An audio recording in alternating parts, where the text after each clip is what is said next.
If you care about your money, your investments, and the real story behind global events, subscribe to Capital Explained right now and turn on all notifications, because when the world moves, your money moves first. Don't just watch the news, understand the money. Subscribe to Capital Explained. Right now, as you're watching this, the world's most powerful military is positioning itself in one of the most important waterways on Earth, the Persian Gulf. Two American aircraft carriers, the USS Abraham Lincoln and the USS Gerald R. Ford, are operating in the region, backed by submarines, destroyers, and hundreds of fighter jets. Additional F-35s, F-22s, and F-16s have been deployed. Cargo aircraft have been moving weapons and equipment into the Middle East at a pace we haven't seen in years.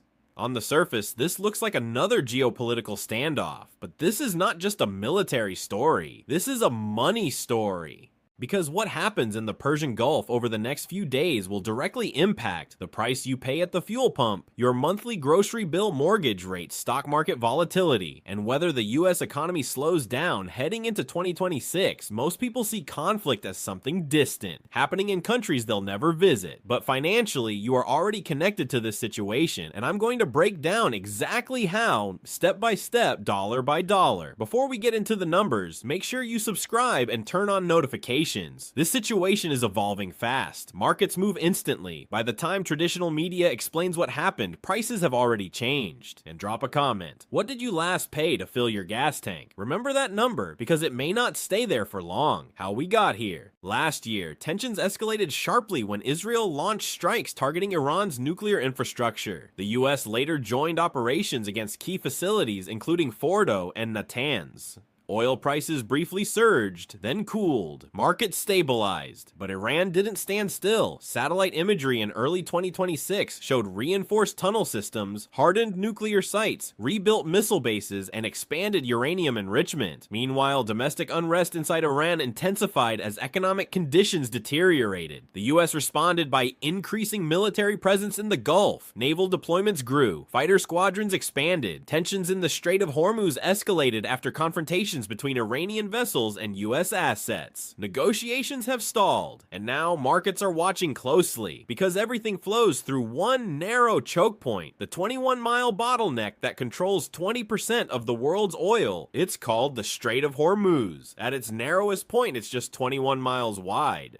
Through that strip of water flows roughly 20 million barrels of oil per day, about 20% of global consumption. It's not just oil. Qatar, one of the world's largest LNG exporters, ships most of its liquefied natural gas through this same route. If this waterway is disrupted, even partially, energy markets react instantly. And when energy prices move, everything else follows. The three economic scenarios. Let's break down what major financial institutions are modeling right now. Scenario 1. Limited strike. No straight disruption. Base case. The US targets specific military assets. Iran retaliates in a limited way but avoids closing Hormuz. Why? Because Iran exports oil through that same route. Shutting it would damage its own economy and anger China, its biggest oil customer. Under this scenario, oil rises from $70 to $85, $90. Gas prices increase 0.25 $50 per gallon. Inflation ticks up slightly. The Federal Reserve delays rate cuts. Stocks dip briefly, but recover. This is what markets are currently pricing in, which is why we've seen only modest declines so far. Scenario 2. Hormuz disruption, high risk. If Iran disrupts or effectively closes the strait, even temporarily, 20% of global oil supply is threatened. Insurance rates on tankers spike. Shipping routes reroute around Africa. Delivery times increase by weeks. Oil doesn't rise gradually, it jumps. Analysts at major banks estimate oil could surge past $120 per barrel in a sustained blockade. To put that in perspective, when oil reached $130 in 2008, US gas prices peaked above $4 per gallon, which would equal over $6 today after inflation adjustment, if gas climbs towards $6.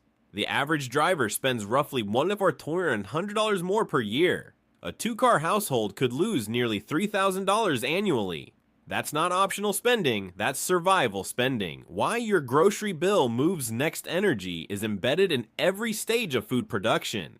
Diesel powers tractors. Natural gas makes fertilizer. Fuel runs transport trucks. Refrigeration systems consume electricity. When oil rises sharply, grocery costs typically increase 10 to 15% within months. If your household spends $1,000 per month on groceries, that's another $150 gone. Not because you upgraded your lifestyle, but because energy got more expensive. The Federal Reserve problem.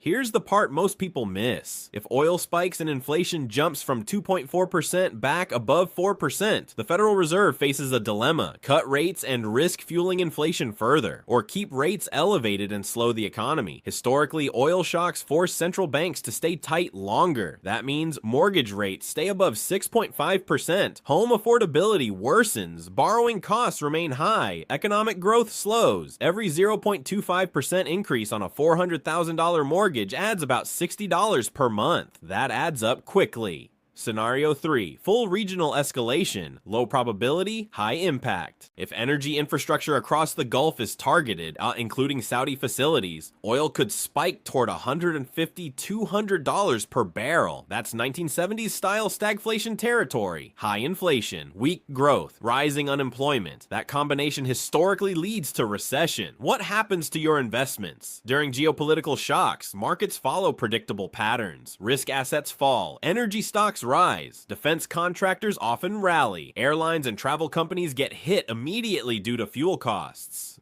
Tech stocks decline as higher interest rates compress valuations. We saw this pattern during previous Middle East escalations. If oil surges aggressively, broad indexes like the S&P 500 typically drop fast before stabilizing. And remember, tech dominates modern portfolios. When rates stay high, growth stocks feel pressure first. Why this matters now: markets are not fully pricing in worst-case outcomes. They are assuming limited conflict. But if that assumption changes, price movements will be fast. Gas stations don't wait. Grocery stores don't wait. Bond markets don't wait. Everything reprices in real time. Most people think war is political. In reality, it's mathematical. It's supply and demand, shipping routes, insurance premiums, interest rates, consumer confidence, and those numbers flow straight into your bank account. So again, remember what you last paid for gas, because the next receipt you get may tell the story of what happened thousands of miles away. If you found this breakdown valuable, subscribe and stay updated. In situations like this, information isn't optional when it's financial defense. Retailers with highly complex supply chains, such as Walmart, Target, and Amazon, are among the first to feel the pressure when fuel and transportation costs rise. When diesel prices increase, container shipping, trucking, warehousing, and last-mile delivery all become more expensive. These companies cannot instantly pass every added cost onto consumers, which means their profit margins get squeezed. Now, here's what tends to move higher during military escalation. Defense stocks historically rally when geopolitical tensions rise, and this situation would likely follow the same pattern. Lockheed Martin manufactures the F-35 fighter jets currently being deployed to the Middle East. Raytheon Technologies produces missile systems used by carrier strike groups. Northrop Grumman builds advanced systems designed for precision strike operations. General Dynamics constructs submarines and other naval platforms that become strategically critical during periods of tension. When military operations expand, defense contracts grow, order backlogs increase, government spending flows directly into these firms. During prior escalations, defense stocks outperformed broader indexes, and that pattern often repeats. Energy companies are another clear beneficiary of rising oil prices. Firms like ExxonMobil, Chevron, and ConocoPhillips generate higher revenue per barrel when global oil prices climb. If crude moves toward $100 or beyond, profit margins for domestic producers expand significantly. For investors seeking a straightforward hedge against oil shocks, U.S. energy equities are one of the most direct exposures. Then there's gold. Gold recently surged toward historic highs amid escalating geopolitical risk. That is not coincidence. Gold has long been viewed as a crisis hedge. It carries no counterparty risk. It cannot be printed by central banks. It cannot be frozen in the same way as financial assets. Historically, during major geopolitical or economic shocks, from the 1970s oil crisis to the 2008 financial crisis to the COVID period, gold prices climbed sharply. If tensions escalate further, gold often continues to rise. If tensions ease, some of those gains typically unwind.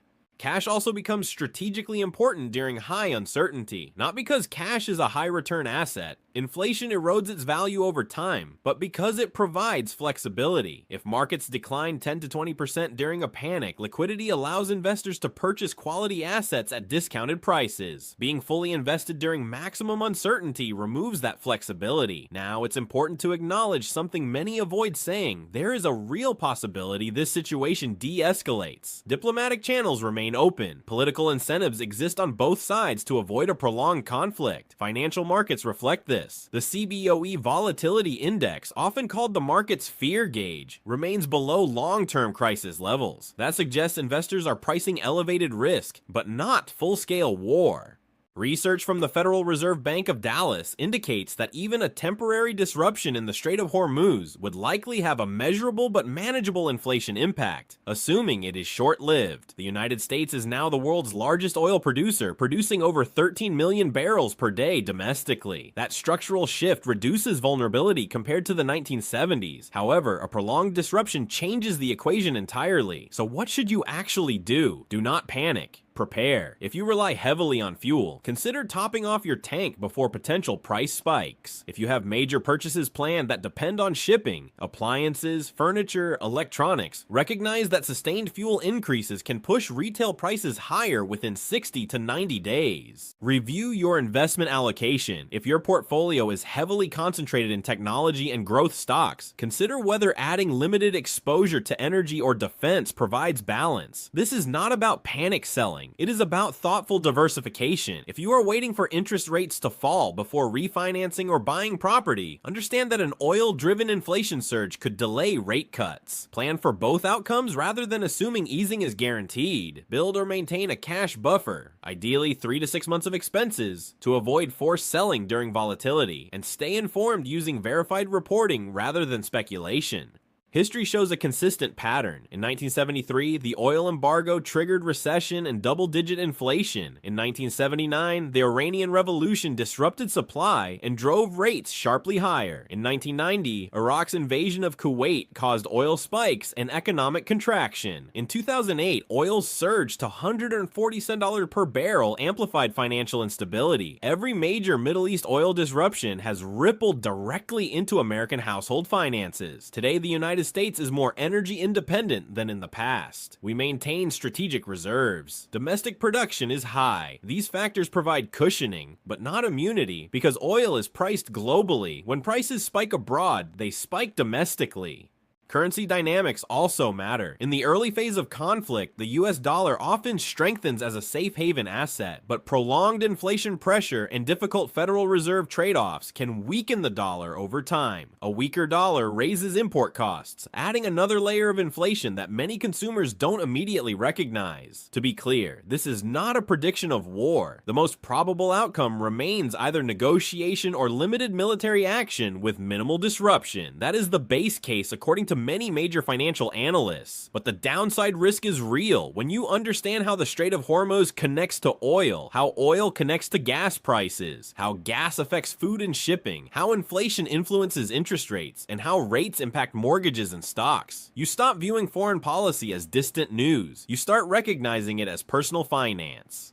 You cannot control what happens in the Persian Gulf, but you can control whether you are financially prepared for multiple outcomes. The military presence is real, the diplomatic window is narrow, and the economic consequences, if escalation occurs, would move quickly. Preparation, not panic, is the strategy.